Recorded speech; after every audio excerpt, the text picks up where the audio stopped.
اللہ کے ایک نام سے میں بہت خوفزدہ ہوں۔ کس نام سے خوفزدہ ہو ایبرس؟ القہار محترم۔ اس نام سے تم کیوں ڈرتے ہو؟ بتاؤ مجھے۔ بس تھوڑا سا پڑھا تھا میں نے، القہار یعنی قہر ڈھانے والا۔ اللہ کے بندوں میں سے صرف وہی لوگ ڈرتے ہیں جنہیں اللہ علم عطا کرتا ہے۔ اگر انسان اللہ تعالیٰ سے ڈرنا چھوڑ دے تو وہ اللہ کے سوا ہر شے سے ڈرنے لگتا ہے۔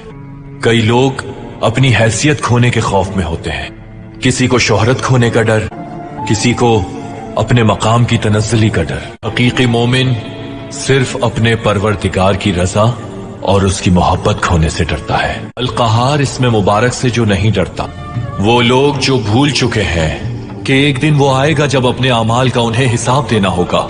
جب وہ دوسروں پر ظلم شروع کر دیتے ہیں تو اللہ تعالیٰ انہیں القہار اسم سے سزا دیتا ہے۔